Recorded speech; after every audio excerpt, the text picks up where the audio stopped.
কালকে আমাদের নেতা তারেক রহমান সাহেব এই আসছিলেন, আপনারা জানেন। তারেক রহমানকে বলে দিছি যে আমার প্রধানমন্ত্রী শেখ হাসিনা আমাকে যে কথাগুলো দিয়ে গেছিলেন সেগুলো আপনাকে পূরণ করতে হবে। উনি বলেছেন ঠিক আছে, ইনশাল্লাহ আমি এগুলো দেখব। 2026 12 ফেব্রুয়ারি আমরা এই ধানের শীষকে জয় করব, এই আশাবাদ ব্যক্ত রেখে আমি আমার এই পথসভার সংক্ষিপ্ত বক্তব্য শেষ করছি। জয় বাংলা।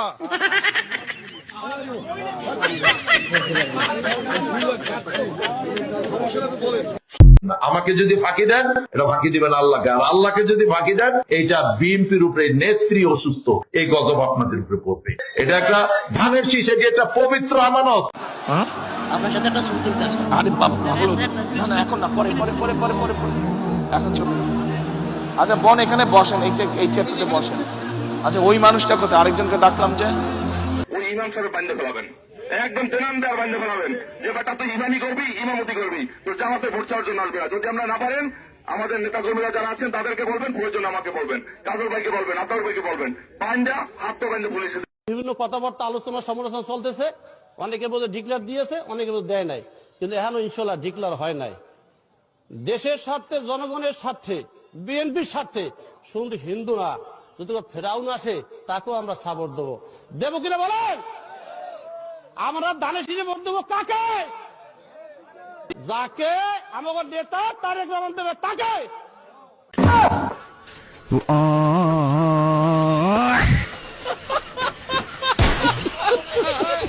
তুমি কেন্দ্রে যাইতে পারবে না, তোমার গিরা গেলে ভাঙি গেল, তুই কেন্দ্রে যাইতে পারবে না। এভাবেই প্রকাশ্যে ভোটারদের হুমকি দেওয়ার অভিযোগ উঠেছে বিএনপির এক নেতার বিরুদ্ধে। একটি ভিডিওতে তাকে স্পষ্ট বলতে শোনা যায়, ভোট কেন্দ্রে গেলে পা ভেঙে দেওয়া হবে। একই হুঁশিয়ারি বার্তা তিনি বারবার স্পষ্ট করেন, বলেন কেন্দ্রে যেতে পারবেন না, যদি যান পা ভেঙে দেওয়া হবে।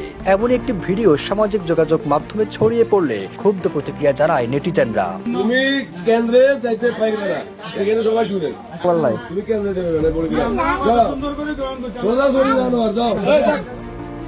এমন ঘটনা ঘটেছে নোয়াখালীর কবিরহাটে। জানা গেছে দাঁড়িপাল্লা প্রতীকের প্রচারণা চালালে বাধা প্রদান করে বিএনপির স্থানীয় এক নেতা। এ সময় ভোট কেন্দ্রে না যাওয়ার হুমকিও দেন তিনি। এমন অবস্থায় নোয়াখালীর 5 আসনে জামাতের প্রার্থী মোহাম্মদ বেলায়েত হোসেন সংবাদ সম্মেলন করেন। অভিযোগ করেন বিএনপির কর্মীরা দাঁড়িপাল্লা নারী ভোটারদের ভয়ভীতি দেখাচ্ছেন। 25 জানুয়ারি নোয়াখালী প্রেস ক্লাবে এক সংবাদ সম্মেলনে এসব অভিযোগ করেন। আমি বলতে চাচ্ছি, আমার বিএনপির নেতৃবৃন্দ ওই জামাতের মেয়েদের ছায়া খুলে দেবে বলে দিলাম। যদি আবার আপনারা গ্রামে লাভান, আপনারা গ্রামে মেয়েদের লাভাবেন, আমরাও লাভি। শহীদ রাষ্ট্রপতি জিয়া রহমানের নাম নিলে প্রতিদিন ব্যস্ত নিশ্চিত, আমি বিশ্বাস করি।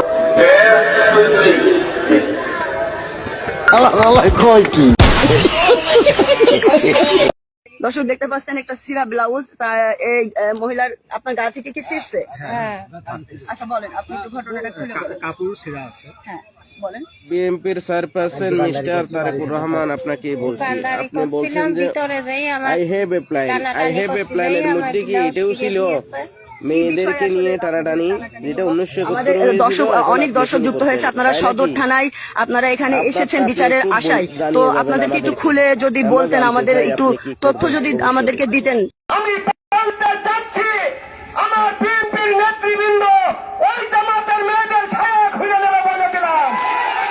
যদি আবার আপনারা গ্রামে লাভান, আপনারা গ্রামে মেয়েদের লাভাবেন, আমরা।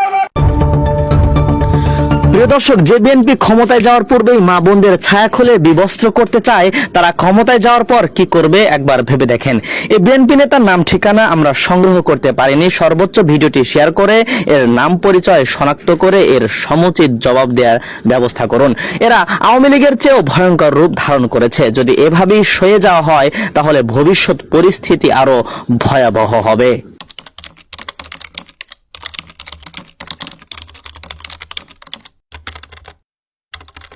আমার আসনের কর্মীরা তোমাদেরকে স্পষ্টভাবে বলতেছি, এই নির্বাচনের আগে জনগণের ঠ্যাং ধরবা। এই ঠ্যাং ধরলে কোনো খারাপ কিছু না, তুমি ঠ্যাং ধরবা একদিন, আমরা নির্বাচিত হলে আমাদের ঠ্যাং ধরবে 5 বছর। ধানের শীষের বাইরে আমাদের নৌকা নাই। ধানের শীষের বাইরে কেউ দাঁড়িপাল্লাতে ভোট দেওয়ার কথা বলে সেখান থেকে সুস্থ হয়ে বাড়িতে ফিরে আসবেন বিএনপি নেতা কর্মীদের কাছ থেকে, আমার তো সেটা মনে হয় না। এত বছর